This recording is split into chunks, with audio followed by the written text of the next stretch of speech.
Hey guys, this is Vyom Joshi with Superior North. Welcome back to my channel. This week I will not be analyzing a stock. However, I will be talking about two of the speculative methods that Benjamin Graham talked about in the security analysis.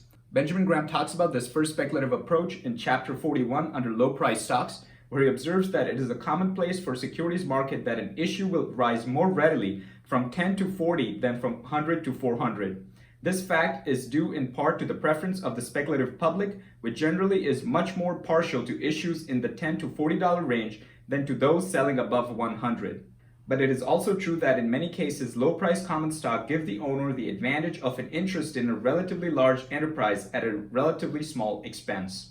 So what Benjamin Graham is trying to explain here is that if you're trying to invest or speculate in an industry that's commodity-like, such as steel, copper, gold, or airlines, it's beneficial for you to pick the investment that has the lowest stock price, because when the prices appreciate, it is more likely for that lower price stock to appreciate in greater value than that which is already at a higher stock price.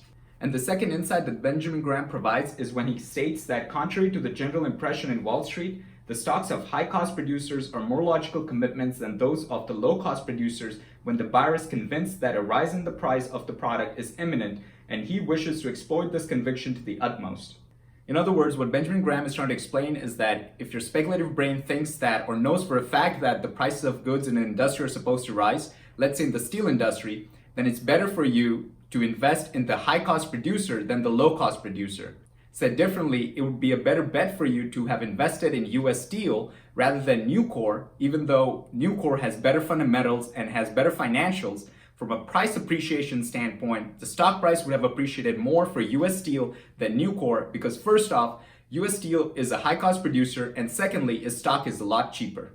In short, if you know that the prices of goods in any commodity-like business such as gold miners, copper, steel, aluminum, or even airlines are supposed to rise, then it's a better bet for you to invest in the high-cost producer which is selling at a lower stock price. And the reason why the high-cost producer would be able to show greater gain in its stock price is because when the prices of goods go up, the top line number increases for both the low-cost and the high-cost producer, and the cost of production still stays the same for both the low-cost and the high-cost producer. However, by the time we get to the bottom line net income number, we would see a greater gain year over year for the high-cost producer simply because the top line number has increased so much. Hey guys, so those were the two speculative Benjamin Graham type approaches. First is to invest into low price security because you have a mathematical advantage.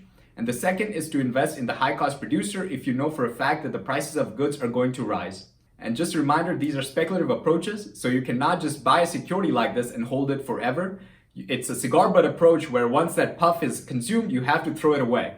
And it's important for you to remember when to throw it away, and which is why it's called speculative and not an investment approach. That is all I had for you this week. Hopefully you find this content interesting. If you have any suggestions as to which stock I should review next or any content that I should go over, please leave it in the comment section below. I will greatly appreciate it. Thank you.